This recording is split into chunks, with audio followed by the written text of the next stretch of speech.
새해 인사는 이제 충분히 많이 하셨나요? 우리 다시 한 번만, 아직까지 새해죠?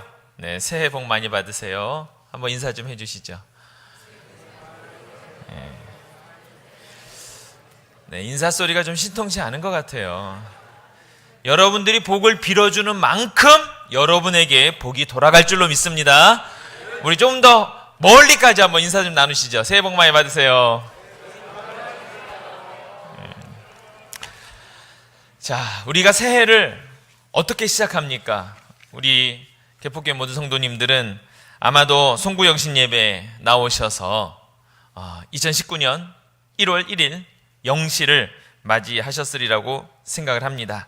한 해를 보내며 지난 1년간의 모든 것들을 좀 회개하고 새롭게 감사의 순간으로 새해를 맞이하고 1월 2일 영시에 우리가 카운트다운을 하지 않았습니까? 그러면서 송구영신 예배로 시작을 합니다. 근데 보통 세상 사람들을 보면은요, 어떻게 새해를 맞이하느냐? 집에서 TV를 보면서, 내지는 조금 열심히 있는 사람들은 어디에 갑니까? 종각에 가서, 그쵸?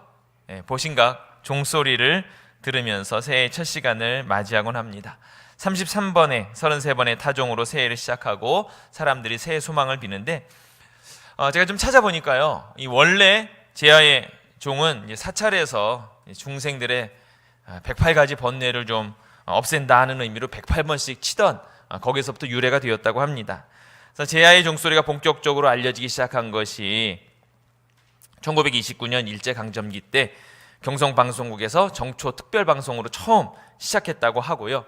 1953년부터는 매년 12월 31일 날 다음에 넘어가는 그 영시해 자정에 보신각종을 33번 치는 타종 행사로 지금까지 자리 잡고 있는데, 어쨌든 그것을 통해서 종소리를 들으면서 새해를 맞이하곤 합니다.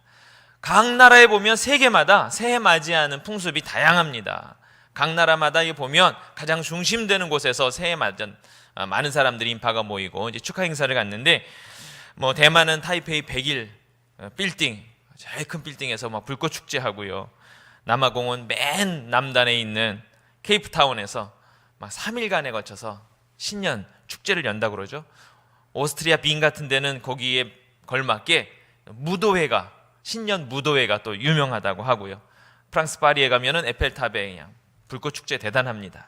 그렇게 하면서 신년을 맞이하죠. 샹젤리제 거리에 사람들이 그냥 막 몰려 나와서 새해를 맞이하고, 또 우리가 잘 아는 미국 같은 데 가면 뉴욕의 타임스퀘어에 정말 많은 사람들이 모여서 새해 축하 행사를 합니다.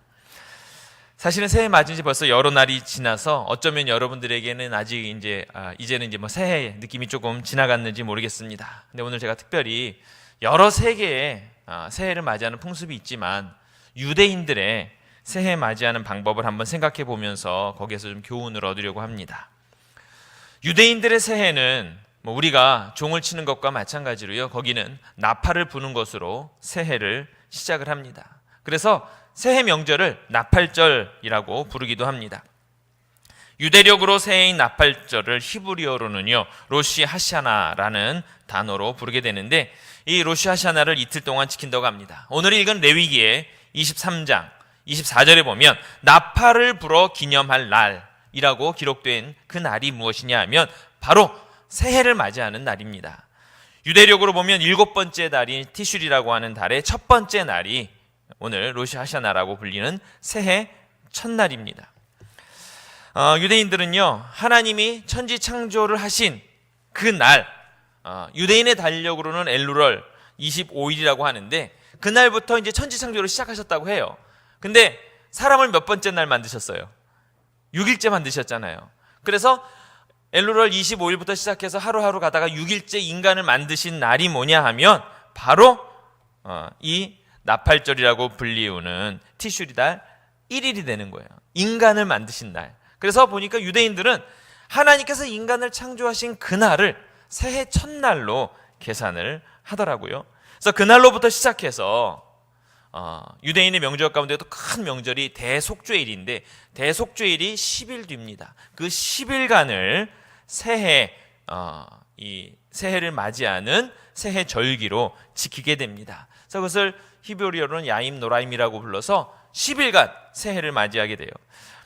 요약을 하자면 새해 첫날 로시 하샤나, 그날부터 열흘 동안인 야밈 노라임, 그리고 열흘이 지나고 나면 대속죄일, 욤키브르라고 부르는 대속죄일이 지나게 되죠. 그러니까 10일 동안은 새해를 맞이하는 절기입니다. 오늘이 며칠이에요?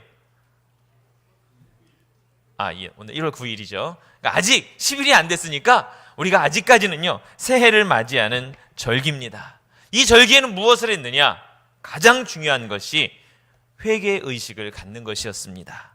왜냐하면 이스라엘 사람들에게 로시 하샤나라고 하는 이 나팔 소리는 무엇이냐면 하나님의 심판의 나팔이었기 때문에 이 심판의 나팔 소리를 들으면서 회개하고 각성하고 지난날의 모든 것들을 주님 앞에 뉘우치고, 그리고 열흘 동안 이 회개의 절기를 보내면서 맨 마지막 열흘째 되는 대속죄일에 하나님 앞에 제사를 드리면서 자기가 정결케 되는 의식을 갖는 것이 새해를 맞이하는 유대인의 절기였습니다.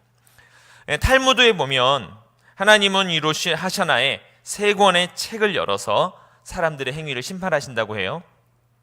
이 세 권의 책은요, 악한 자, 의로운 자, 중간에 속한 자들에 대한 책들, 일종의 명부입니다. 그래서 여기에 보면 의로운 자라고 쓰여있는 책을 딱 열어서 그들의 이름이 불리면 이들은 영원한 하나님의 나라에 들어가는 것이고, 악한 자라고 쓰여진 책에 이름이 불려지는 사람은 복구가 안 되는 거예요. 영원히 지옥으로 가는 것이고, 근데 보면 의로운 자도 아니고 악한 자도 아니고 중간에 속한 자가 쓰여있는 책이 있대요. 탈무드에 나오는 내용이에요. 그러면 그 속에 이름이 불려진 사람은 어떻게 되느냐? 이 사람들은 이 10일 동안의 유예기간을 주는 거예요. 새해 첫날부터 대속죄일 사이에 열흘 동안에 열심히 회개해서 자기의 죄를 뉘우치고 하나님 앞에 고백하면 대속죄일을 통해서 하나님께서 그를 의롭게 변화시켜 주셔서 천국에 갈 수 있다. 이런 내용들이 탈무드에 나와요. 성경에 나오는 내용은 아니고요. 어쨌든 이 열흘 동안의 기간이 바로 이렇게 속죄하고 회개하는 절기로 지켜졌다고 하는 사실이에요. 그래서 보면 대속죄일에는 금식하면서 하나님 앞에 회개하고 속죄의 제사를 드리는데, 유대인들은 25시간 동안 금식을 한다고 합니다. 왜 25시간일까요? 하루는 몇 시간이에요? 24시간이잖아요. 근데 유대인들은 25시간 금식을 한다고 해요. 제가 이유를 보고 깜짝 놀랐습니다. 너무 재밌어서. 시간을 24시간으로 딱 정하면은요, 0시부터 24시까지 그렇잖아요. 근데 혹시라도 시계를 잘못 보거나 착각해서 0시 1분에 시작하면은 안 되잖아요. 그러니까 30분씩 여유를 뒀대요. 그래서 30분 일찍 시작하고 30분 늦게 끝나서 24시간을 혹시라도 놓치지 않도록 하기 위해서 25시간을 금식한다는 이야기를 들으면서 이 사람들이 얼마나 철저하게 하나님 앞에 내가 지켜야 될 시간들을 지키고 있는가 하는 것을 보았는데, 어쨌든 이 25시간을 금식하면서 하나님 앞에 철저히 회개하며 이 대속죄일을 지냈다고 하는 사실입니다.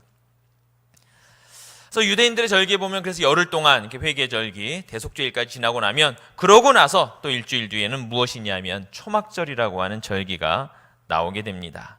이 초막절은 유월절 그리고 칠칠절과 함께 유대인의 3대 절기 중에 하나입니다. 말 그대로 초막을 짓고 초막에서 지내는 절기예요.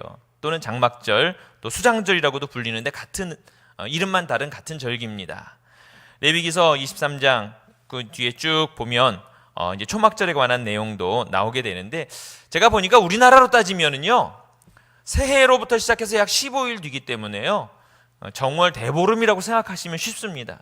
이 초막절은 애굽의 압제로부터 하나님께서 이스라엘을 구원해 주신 그 사건을 기억하면서 광야 생활했던 선조들의 모습을 기억하기 위해서, 광야 생활이라는 게 뭡니까? 편안한 집에서 사는 게 아니라 들에서 텐트를 치고 살았던 그때의 모습을 그대로 재현해서, 아무리 좋은 집에 살아도 초막절 기간에는요, 일주일 동안 밖에다 텐트 치고 마당에서 자는 거예요. 그런 절기를 지내게 됩니다. 그러면서 하나님께서 이스라엘 백성을 어떻게 구원하셨고 하나님이 어떻게 은혜를 베푸셨는가 하는 것들을 몸으로 직접 체험하면서 선조들의 모습을 기억하고 하나님께 감사의 예를 올리는 것이 바로 이 초막절입니다. 그래서 이 초막절을 지키게 함으로써 이스라엘 백성들을 애굽에서 구원하신 하나님의 은혜를 감사하고 광야 40년 동안 하나님께서 그들을 보호하셨던 것을 기억하면서 나의 삶 속에 하나님이 함께 하시고 나를 지켜주실 것을, 그 약속을 확인하는 것이 바로 초막절 절기입니다. 저는 이 유대인의 절기를 통해서 새해를 시작하는 우리가 가져야 할 어떤 영적인 자세를 몇 가지 생각해 보았습니다. 첫째는 우리가 새해를 시작하면서 좀 과거의 죄를 깨끗이 씻고 새롭게 시작했으면 좋겠다 하는 것을 먼저 말씀드리고 싶습니다. 새해 맞이는 회개 운동으로부터 시작되어야 합니다. 유대인의 나팔 소리와 함께, 그리고 우리의 보신각 종소리와 함께 우리가 영적으로 다시 한번 각성하고 지난해의 모든 죄를 깨끗이 회개하고 하나님 앞에 고백하는 여러분이 될 수 있기를 바랍니다. 하나님이 원하시는 모습은 순전하고 정직하고 깨끗한 모습인데, 우리가 한 해를 살면서 때때로 정말 하나님 앞에 보일 수 없는 부끄러운 모습들이 우리 가운데 있지 않습니까? 그 모든 것들을 정결케 하는 유일한 방법은 하나님 앞에 회개하고 우리의 죄를 고백하는 방법밖에 없다고 하는 사실을 우린 깨달아야 합니다. 사도행전 3장 19절 이하에 보면 이렇게 말씀하십니다. 그러므로 너희가 회개하고 돌이켜 너희 죄 없이 함을 받으라. 이같이 하면 새롭게 되는 날이 주 앞으로부터 이를 것이요 또 주께서 너희를 위하여 예정하신 그리스도 곧 예수를 보내시리니 하나님이 영원 전부터 거룩한 선지자의 입을 통하여 말씀하신 바 만물을 회복하실 때까지는 하늘이 마땅히 그를 받아두리라. 할렐루야. 너희가 회개하고 돌이켜 죄 없이 함을 받으라. 이같이 하면 새롭게 되는 날이 주 앞에 이를 것이라고 말씀하고 있습니다. 새해를 맞이하는 우리가 바로 이 말씀을 기억하면서 주님 앞에 내가 회개하고 돌이켜 죄 없이 함을 받으며 하나님 주시는 새해를 맞이해야 된다고 하는 사실입니다. 회개야말로 깨끗게 하심을 입을 수 있는 필요 충분 조건이기에 우리가 새해를 시작하며 꼭 해야 할 일이에요. 제가 어렸을 때 새해를 맞이하기 위해서 꼭 해야 할 일이 있었습니다. 아마 여러분들도 하지 않았을까 싶어요. 여러분, 연말에 가장 바쁜 곳이 어딘지 아십니까? 요즘은 안 그런 것 같아요. 옛날에 저희 동네에 동금탕이라는 데가 있었습니다. 저 이름이 기억납니다. 동금탕. 한 100m밖에 안 떨어졌는데요. 연말이 되면 되게 바쁩니다. 지금 생각해보면 한 10여 평밖에 안 되는 조그만 목욕탕이었던 것 같아요. 예. 평균 한 달에 한 번 제가 갔었던 것 같아요. 네, 어렸을 때. 그보다 자주 갔을까요? 잘 기억 안 납니다. 어쨌든 연말에 갔었던 건 기억나요. 연말에 꼭 새해를 맞이할 때는 그건 필수 코스였습니다. 꼭 가야 돼요. 그러면 12월 말쯤 되면은 발 들여놓을 틈이 없습니다. 옛날에 보면 이렇게 조그마한 목욕 의자에 앉아서 이렇게 앞에 거울 있고요, 샤워기 있잖아요, 그렇죠? 저 어렸을 때는 그랬는데 거기 앉아서 이렇게 해야 되는데 앉을 자리를 못 찾아서 서서 막 서성거리다가 앉을 자리를 찾곤 했습니다. 저희 삼형제였거든요. 그럼 아버님하고 이제 삼형제가 같이 목욕탕을 갔습니다. 입구에서도 가끔씩 실랑이가 벌어지지 않습니까? 한 7, 8살 된 아들을 엄마가 데리고 오면 얘가 들어가도 되는지 안 되는지 매표소에서 실랑이를 벌이곤 했어요. 저도 7살까지는 여탕에 갔었던 것 같아요. 아닌가요? 근데 안타깝게 잘 기억이 안 나요. 하여간 연말이 되면 목욕탕을 갔습니다. 삼형제가 앉아서 뭘 합니까? 기차놀이를 합니다. 전부 한쪽 방향으로 앉아갖고 서로 등을 이렇게 밀어주고 한참 밀다가 돌려! 그럼 반대쪽으로 해서 또 딱 밀어주고 국수 공장이 가동되는 거죠. 그렇게 해서 때를 밀었던 기억이 납니다. 탕은 지금 요즘 뭐 이렇게 사우나 같은 데 가면요 참 맑고 투명하잖아요. 그때는 그렇게 맑고 투명했던 것 같지 않아요. 연말에 가면 뭔가 물 위에 코팅된 것처럼 뿌옇게. 그럼에도 불구하고 정말 많은 사람들이 연말에 목욕탕을 찾았어요. 저 기억이 너무 생생합니다. 왜 그랬을까요? 새해를 맞이하기 위해서 몸과 마음을 깨끗이 하려고 했던 그때의 그 풍습, 어쩌면 정말 아름다운 모습이 아니었는가 하는 그런 생각을 해봅니다. 새해를 맞이하는 게 그냥 할 수 없는 거였어요. 내 몸을 깨끗이 씻어야 새해를 맞이할 수 있었던 어떤 일종의 정결의식이죠. 그런 것들이 과연 오늘 우리에게 있는가 한 번쯤 생각해 봅니다. 흡사 유대인들 로시 하샤나의 나팔과 함께 회개를 시작하며 대속죄일까지 열흘 동안 회개의 의식을 통해서 새해를 맞이하는 것처럼 우리도 우리의 모든 과거의 죄를 깨끗이 씻어내는 그런 정결 의식이 우리에게 필요하지 않나 생각합니다. 2019년 그냥 시작해서는 안 됩니다. 우리도 이렇게 열흘, 아직 하루 남았습니다. 열흘 동안 정말 지난해의 모든 더러운 것들을 깨끗이 씻고 주님 앞에 회개하고 정결한 모습으로 주님 앞에 서야 한다고 하는 사실입니다. 오늘도 우리 함께 예배드리고 있다 기도하실 때요, 지금부터 잘 기억해 두세요. 지난해 내가 회개하지 못했던 기도의 제목들이 있다면 오늘 하루만큼 정말 주님 앞에 모든 것 내어놓고 정결하게 깨끗이 주님 앞에 회개하고 깨끗게 함을 입고 돌아갈 수 있는 여러분이 될 수 있기를 간절히 부탁을 드립니다. 개인적으로 회개할 제목들이 다 많으실 거예요. 그건 다 알 수 없잖아요. 제가 오늘 제가 회개할 기도 제목을 찾다가 여러분과 함께 나누고 싶은 몇 가지 기도 제목만 함께 제를 나누고 제가 제시하고자 합니다. 첫째는 제가 저 자신을 돌아보면서 나태의 죄를 회개합니다. 로마서 12장 11절에 보면 부지런하여 게으르지 말고 열심을 품고 주를 섬겨라, 분명히 말씀해 주셨는데 과연 나는 지난 한 해 동안 열심을 품고 주를 섬겼는가 돌아보게 됩니다. 혹시 나태함으로 게으르고 그리고 연약한 모습으로 살아온 것은 아닌가? 신과 함께라는 영화에 나왔던 나태의 지옥이 생각이 나더라고요. 거기 보면 생전에 게을렀던 사람들이 그 지옥에 가는데 그 지옥에 가면 어마어마하게 큰 돌기둥 같은 게 막 이렇게 굴러갑니다. 회전하면서 연자맷돌처럼 막 굴러가면 사람들이 그 돌에 깔려 죽으면 안 되니까 계속 뛰는 거예요. 근데 계속 원반 위에서 뛰는 거예요. 깰만한 인간들이 수천만 명 이렇게 막 뛰는 거예요. 살면서 게을렀던 사람은 지옥에 가서 한 걸음도 쉬지 못하고 계속 뛰는 것, 그렇게 영화 속에 묘사되고 있는데 물론 영화의 이야기입니다. 그러나 우리의 게으름을 반성하게 만드는 장면이 아닌가 그런 생각을 합니다. 지난 한 해 동안에 우리가 얼마나 열심을 품고 주를 섬겼는지 저 여러분 모두가 반성해 보기를 바랍니다. 새벽 제단을 열심히 쌓겠다 결심은 했는데 혹시 작심삼일로 끝나신 분들 계시지 않은지, 그리고 저녁 시간 수요 예배, 금요 예배 은혜 받을 자리에 내가 열심히 참여해야지 마음은 먹었으나 주님 앞에 열심으로 섬기지 못하고 혹 게으름과 나태함으로 줄줄이 사탕 하나씩 빼먹듯이 한 해 동안 빼먹진 않았는가 한 번쯤 반성해 보는 자리가 되기를 바랍니다. 은혜 받기 위한 자리에 부지런히 참석하는 그것이 바로 하나님이 기뻐하시는 모습이고, 올 한 해를 또 시작하면서 지난 해를 반성하며 올 한 해만큼은 주님 앞에 정말 은혜 받을 자리에 내가 있어야 할 그 자리에 빠짐없이 주를 위해 열심을 품고 섬기며 예배하는 자로 설 수 있는 여러분이 될 수 있기를 간절히 부탁을 드립니다. 예배에 대한 부지런함이 있어야 합니다. 제가 어렸을 때는 어르신들이 꼭 말씀하셨어요.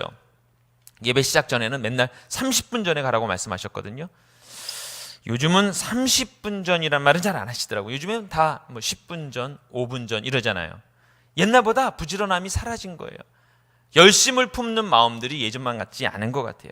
그런데 예배 시간에 보면요, 10분 전에 썰렁합니다. 예전에는 막 할머니들 다 30분 전에 오셔서 기도하셨는데 이제는 10분 전에도 안 오셔요. 5분 전에도 안 오셔요. 땡 치면 그때 이후에 오시는 분들이 상당히 많은데 올 한 해 여러분 정말 부지런함으로 열심을 품고 주를 섬기되 여러분 예배의 자리를 더욱더 사모하고 그 자리에 열심을 품는 여러분이 될 수 있기를 간절히 부탁을 드립니다. 모든 예배 10분 전에 찬양으로 예열해야 돼요. 내 마음이 주님 앞에 예열되어서 뜨거워졌을 때 주님 앞에 온전히 서서 예배하게 되고 그 예배 속에서 뜨거워진 마음으로 말씀을 받을 때 그 말씀이 나의 말씀이 된다고 하는 사실입니다. 그래서 항상 주님 앞에 정시에 뜨겁게 예배하는 교회, 예배하는 성도, 그리고 은혜 받는 2019년 될 수 있기를 간절히 축복합니다. 기도의 부지런함을 회복해야 합니다. 항상 기도하고 깨어 기도하고 때를 어떤지 못 던든지 기도하고 기도로 시작하고 기도로 마무리하고 또 기도로 묻고 기도로 응답받고 기도로 능력받고 기도로 감사하고 기도로 살아가는 기도에 부지런한 여러분 될 수 있기를 간절히 축원합니다. 하나님의 능력이 발현되는 것이 어디서? 기도로부터 시작된다는 사실을 우리는 기억해야 합니다. 기도에 게으른 사람, 은혜의 사람이 될 수 없어요. 하나님 앞에 기도할 때 비로소 하나님은 기도의 통로를 통해서 여러분에게 은혜와 능력을 공급해 주신다는 사실을 꼭 기억할 수 있기를 간절히 바랍니다. 기도도요, 부지런함이 있어야 할 수 있어요. 기도, 정한 시간을 내가 지킬 수 있는 것, 부지런함이 필요합니다. 그리고 기도의 자리에 나가는 것, 열심을 품어야 가능한 일이에요. 그리고 주님 앞에 뜨겁게 기도하려면 여러분 체력도 필요하고 여러분의 정신력도 필요하고 여러분의 영적인 능력도 필요합니다. 올 한 해 여러분 기도의 사람으로 정말 새롭게 거듭날 수 있기를 간절히 바랍니다. 말씀과 기도로 부지런함을 회복할 뿐만 아니라 올 한 해 좀 전도에 부지런한 열심을 다하는 여러분이 될 수 있기를 또한 바랍니다. 우리 작년에 새생명축제 봄 가을로 했잖아요. 전도의 불을 지폈습니다. 많은 열매가 있었지만 근데 작년에 부지런함으로 전도하려고 했지만 아직 결실하지 못한 분들도 있으리라고 생각해요. 어떤 분들은 마음의 태신자는 품었는데 아직까지도 품고만 있는 분들도 분명 있을 거라고 생각을 합니다. 여러분 올해 전도의 부지런함을 회복해서 작년에 품었던 그 태신자들 올해는 꼭 주님 앞으로 인도할 수 있는 여러분이 될 수 있기를 바랍니다. 열심히 기도하고 전하고 관심을 갖고 돌보고 관계를 만들어가고 그 마음에 감동을 주고 이끌림을 주어서 주님께로 인도하는 것, 그것이 우리에게 주신 사명이라면 우리가 열심을 품고 주를 섬기는 것이 바로 전도하는 일에 있다는 사실을 우리가 다 같이 깨닫고 올 한 해 정말 여러분 새생명 축제 작년에 열심히 했던 것에 곱하기 2 그리고 결신자 곱하기 2 꼭 이룰 수 있는 2019년 될 수 있기를 간절히 바랍니다. 이런 열심을 부지런함을 회복하기 위해서 주님 앞에 여러분 함께 기도했으면 좋겠어요. 지금까지 게을렀던 모습을 회개하면서 부지런함을 회복시켜 달라고 열심을 달라고 주님 앞에 내가 뜨겁게 나아갈 수 있는 주님 2019년이 될 수 있도록 나에게 힘 주옵소서 함께 기도하는 여러분이 될 수 있기를 간절히 바랍니다. 제가 두 번째 회개할 내용은요 뭐냐면 나에게 게으름 때문에 제가 나태함을 회개하기도 했지만 제가 지난 한 해를 돌아보면서 내가 너무 나 중심적으로 살았던 것은 아닌가 하는 것을 회개하게 되었습니다. 그러면서 저는 내 삶을 온전히 주님께 맡기게 해달라고 주님 앞에 한 해를 시작하면서 회개하며 나아갔습니다. 나의 삶 속에 하나님이 일하신 기적의 간증이 없다면 그것은 내가 내 삶을 하나님께 온전히 드리지 못했기 때문입니다. 내가 나의 삶의 주인일 때 결코 우리 삶에서는 기적이 나타나지 않습니다. 그러나 하나님이 내 삶의 주인이 되실 때 그곳에서 하나님이 일하시고 하나님의 기적을 체험하게 된다고 하는 사실입니다. 할렐루야. 여러분의 삶이 여러분의 것이 아님을 꼭 기억할 수 있기를 바랍니다. 내 삶의 주인이 나일 때 거기서 결코 기적을 우리는 기대할 수 없어요. 나의 삶의 주인이 하나님이심을 고백하고 하나님께 나의 삶을 전적으로 의뢰하고 맡길 때 하나님이 여러분의 삶을 통해서 일하시고 그 가운데 기적을 주시고 여러분의 삶에 간증을 허락하신다고 하는 사실이에요. 연말에 송구영신 예배 드릴 때 말씀 뽑았잖아요. 그렇죠? 여러분 다 뽑으셨죠? 여러분들은 무슨 말씀 뽑으셨는지 모르지만 저희 가족은 4명이서 말씀을 뽑아가지고요. 그걸 이렇게 4장을 딱 붙여서 이제 사진을 딱 찍어가지고 이제 핸드폰에 저장을 해놨습니다. 저는 신명기 12장 7절을 뽑았습니다. 거기 곧 너희 하나님 여호와 앞에서 먹고 너희의 하나님 여호와께서 너희의 손으로 수고한 일에 복 주심으로 말미암아 너희와 너희 가족이 즐거워할지니라. 손으로 수고한 일에 복 주실 하나님. 그래서 제가 고민을 많이 했습니다. 올 한 해 가사노동에 좀 시달리겠구나. 너희의 손으로 수고한 일에 복을 주시고 너희 가족이 즐거워한다. 그래서 주여 할렐루야 아멘 하고 올 들어 제가 설거지를 열심히 하고 있습니다. 근데 이 말씀을 더 깊이 묵상해 보니까 손으로 수고한 일에 복 주실 하나님께 영광을 돌리는 것은 좋은데요. 전제 조건이 있어요. 뭐냐면 여호와 앞에서 먹고 여호와 앞에서 수고하라는 거예요. 내가 하는 모든 수고가, 내가 먹고 마시는 모든 일이 다 여호와 앞에서 이루어질 때 하나님께서는 그곳에서 복을 주시고 그곳에서 우리 가족에 즐거움을 주신다고 하는 사실이에요.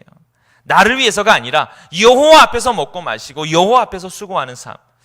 주여, 나의 모든 삶이 여호와 앞에서 이루어지기를 원합니다 하면서 제가 이 말씀을 받아들였어요. 저희 아내에겐 이런 말씀을 주셨어요. 이사야 58장 5절에 있는 말씀입니다. 그리하여 내 빛이 새벽빛같이 비칠 것이며 내 치유가 급속할 것이며 내 공의가 내 앞에 행하고 여호와의 영광이 내 뒤에 호위하리니. 너무 귀한 말씀이에요. 그래서 빛으로 여호와의 영광을 드러내는 삶이 되어야 하나? 그런데 첫 번째가 그리하면, 이렇게 말씀을 시작하시더라고요. 그리하면 내 빛이 새벽같이 비칠 것이며. 궁금하잖아요. 그리하면, 그래서 뭘 하라는 이야기인가? 그래서 찾아보면 이사야 58장 5절 앞에 있는 4절에 있는 말씀을 보게 되면, 또 줄인 자에게 내 양식을 주며 유리하는 빈민을 집에 들이며 헐벗은 자를 보면 입히며 또 내 고륙을 피하여 스스로 숨지 아니하는 것이 아니겠느냐 하는 말씀으로 이어지더라고요. 그리하면이라는 것이 무엇이냐?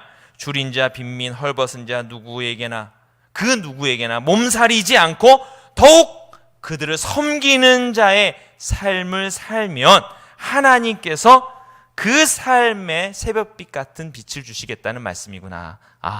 더욱더 섬기는 삶을 살라는 것이구나 하는 말씀으로 받아들이게 되었고요. 저희 딸 하느니에게는 잠언 16장 9절의 말씀을 주셨는데, 사람이 마음으로 자기의 길을 계획할지라도 그 걸음을 인도하시는 이는 여호와시니라. 저희 애가 이제 대학을 이제 곧 졸업해야 됩니다. 이제 한 학기밖에 안 남았는데 요즘에 이제 취직 문제 이런 것 때문에 고민을 하더라고요. 진로 문제로. 이렇게 고민하는 딸아이에게 이 말씀을 주셨어요. 그의 걸음을 인도하시는 이 여호와시는구나. 하나님께서 어쩜 이렇게 적합한 말씀을 주시는지. 저희 아들 준우에게는 이 말씀을 주셨어요. 마태복음 5장 14절 15절. 너희는 세상의 빛이라. 산 위에 있는 동네가 숨겨지지 못할 것이요 사람이 등불을 켜서 말 아래 두지 아니하고 등경 위에 두나니 이러므로 집안 모든 사람에게 비추느니라.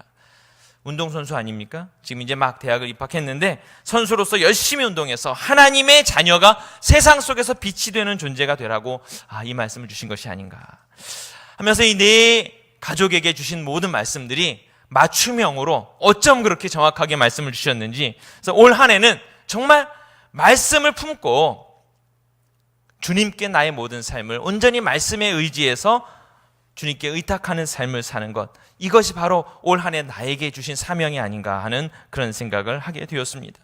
중요한 것은 이 말씀을 붙잡고 하나님의 인도하심에 전적으로 나의 삶을 드려야 이 말씀이 나에게 주시는 하나님의 말씀으로, 그리고 내 속에서 역사하시는 하나님의 능력으로 나타나게 된다고 하는 사실입니다. 세상의 뉴스들을 접하면 늘 비판과 절망 속에 살아갈 때가 너무 많습니다. 세상의 통치자들, 세상 사람들 속에 소망을 찾는 게 결코 쉬운 일이 아니지 않습니까? 세상의 미련과 소망을 두기 때문에 우리는 낙심할 수밖에 없지만, 그러나 하나님의 통치하심에 우리의 관심을 둔다면 우리는 늘 소망 가운데 살아가게 될 줄로 믿습니다.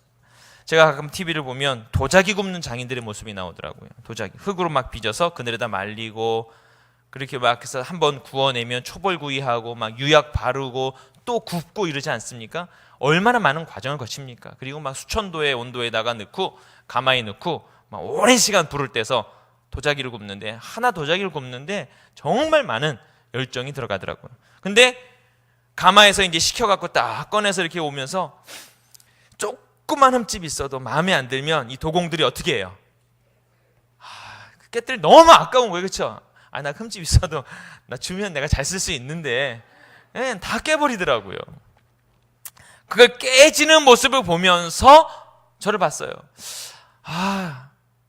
나도 사실 따지고 보면 제 삶에 왜 흠집이 없어요? 그렇죠?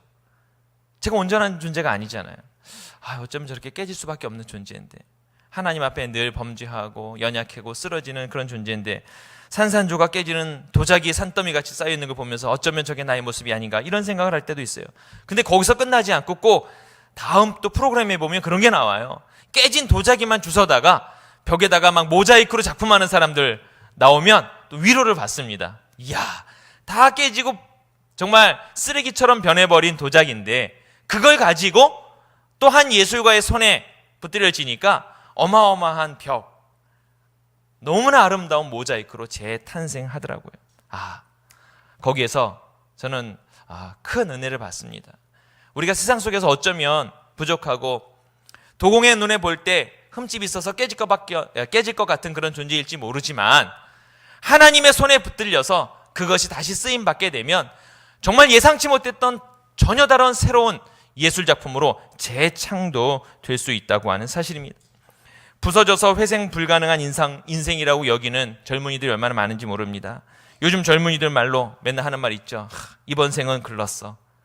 그렇게 낙심하며 좌절하는 친구들이 너무나 많습니다. 소망 없어 보이는 인생일지라도 우리가 하나님 앞에 나의 모든 삶을 전적으로 맡기고 의지하고 하나님 손에 들려질 때 하나님의 통치하심에, 하나님의 일하심에 나의 삶을 드리면 새로운 모자이크로 재창조되는 아름다운 작품처럼 나의 삶도 하나님의 손에 의해서 새롭게 재창조된다는 사실을 우리 모두가 함께 기억할 수 있기를 간절히 부탁을 드립니다. 원형을 잃어버린 깨진 도자기 조각일지 모르지만, 그것이 죄로 타락한 우리의 인생일지 모르지만 예수 그리스도의 말씀으로 재해석되어질 때 하나님의 작품으로 새로 태어나는 것, 그것이 바로 저와 여러분의 모습이라고 하는 사실입니다. 여러분의 모든 삶을 올 한 해 동안 하나님의 통치하심에 전적으로 맡기고 하나님의 특별한 존재로 새롭게 창조되는 2019년의 거룩한 성도들이 되시기를 간절히 축복합니다. 새해를 시작하는 우리의 또 두 번째 자세가 있는데, 그거는 초심으로 돌아가는 겁니다. 아까 말씀드렸는데 새해 로시 하샤나로부터 시작해서 대속주일까지 열흘 동안에 새해 절기가 있다고 하면 그것이 맞춰지고 나면 약 5일 뒤에는요 초막절이 시작되는데, 아까 말씀드린 대로 초막절은 출애굽을 기억하는 절기입니다. 그리고 이스라엘 백성들을 구원하신 하나님의 구원의 역사를 몸으로 체험하는 절기입니다. 근데 여러분, 요즘같이 이렇게 잘 사는 때에 미국에 가도 유대인들 보니까요 초막절 이렇게 절기를 지내는 걸 제가 다큐멘터리를 봤는데 지금도 텐트 쳐놓고 밖에서 먹고 자고 하더라고요. 이렇게 잘 사는 시대에 왜 텐트를 치고 거기에 들어가 있을까요? 저는 그것을 초심으로 돌아가는 그런 모습이 아닌가 그렇게 생각해 보았습니다. 하나님께서 이스라엘 백성을 구하셨던 그때의 모습으로 돌아가면서 우리의 선조들이, 조상들이 이러한 과정을 통해서 하나님의 구원의 역사에 동참한 것, 그것을 몸으로 직접 느끼면서 초심으로 돌아가는 거예요. 저는 오늘 이 새해, 이 절기에 여러분의 삶도 유대인들의 모습처럼 좀 초심으로 돌아가면 좋겠다 하는 그런 생각을 갖게 됩니다. 여러분, 나이 한 살 더 먹으면 어떻게 변화됩니까?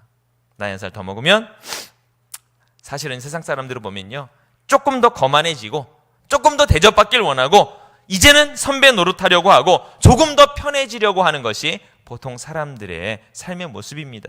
한 살 한 살 먹어가면 이제 나도 나이 좀 먹었는데 좀 대접받길 원하잖아요. 그런데 올 새해 여러분 좀 반대로 좀 갔으면 좋겠어요. 우리 모두가 초심으로 돌아갈 수 있는 결심이 있기를 바랍니다. 처음 은혜 받고 구원받았던 그 감격의 자리로 돌아가, 영적인 주님을 만났던 첫사랑의 자리로 돌아가고 나의 순수했던 어린 순수한 신앙의 모습으로 돌아갈 수 있는 여러분이 되었으면 좋겠습니다. 해가 거듭할수록 점점 목이 곧은 백성이 되어서는 안 됩니다. 그리고 사람들에게만 보이기를 즐겨한 바리새인들처럼 우리가 변해가서는 안 됩니다. 그리고 말씀을 자꾸 자의적으로 해석하고 교리화시켜버리는 서기관들처럼 우리가 머리만 커지는 그러한 신앙인이 되어서는 안 된다고 하는 사실입니다. 하나님이 처음 은혜 주셔서 내 마음이 뜨거웠던 그 첫사랑으로, 그 처음 자리로, 그 초심으로 돌아갈 때 비로소 하나님이 사랑하시는 자, 하나님이 쓰시는 자로 우리가 새로워질 수 있다고 하는 사실입니다. 주님의 십자가의 용광로에 나의 모든 것을 녹여 사랑의 법을 실천할 수 있는 진정한 그리스도인들 될 수 있기를 간절히 부탁을 드립니다. 연륜이나 나이가 중요한 게 아닙니다. 스펙이나 직분이 중요한 것이 아니고 나의 경험과 합리성이 중요한 것이 아니라 오직 내가 성령의 생명의 성령의 법에 따르는 순수하고 처음 사랑을 간직한 신앙인이냐 아니냐가 더 중요하다고 하는 사실입니다. 로마서 8장 1절 2절에 보면 그러므로 이제 예수 그리스도 안에 있는 자에게는 결코 정죄함이 없나니 이는 그리스도 예수 안에 있는 생명의 성령의 법이 죄와 사망의 법에서 너를 해방하였습니다. 이 성령의 법이 나를 지배하도록 하나님 앞에 온전히 나의 첫사랑을 회복하는 여러분이 되시기를 간절히 부탁을 드립니다. 그러므로 우리가 낙심하지 아니하노니 우리의 겉사람은 낡아지나 우리의 속사람은 날로 새로워지도다. 해가 거듭할수록 나이를 먹을 수 있을지는 모르지만 우리는 나이와 반대로 거꾸로 나의 속사람이 날마다 새로워져서 주님 앞에 날마다 더욱더 어린아이와 같은 모습으로 첫 모습으로 주님 앞에 서게 될 때 비로소 주님께서 여러분을 통해서 우리가 예상치 못했던 놀라운 하나님의 일을 하시고 하나님의 축복을 허락해 주실 줄로 믿습니다. 이제 말씀을 맺으려고 합니다. 나팔을 불며 새해를 시작했던 유대인들, 나팔 소리와 함께 주님의 음성을 듣고 여러분 올 한 해 정말 새롭게 깨어나며 시작할 수 있기를 바랍니다. 지난해의 게으름, 나 중심적인 삶, 이 모든 것들을 회개함으로 주님께 다 내어놓고 이제는 열심으로 부지런함으로 주를 섬기고 나의 삶을 온전히 주님께 의탁하고 초심으로 돌아가 나를 구원하신 주님 앞에 순전하고 진실한 모습으로 서서 주님 일하심을 기대하는, 그리고 주님께서 일하실 수 있는 통로가 될 수 있는 2019년 저와 여러분이 될 수 있기를 간절히 부탁을 드립니다. 할렐루야. 우리 찬송 함께 부르도록 하겠습니다.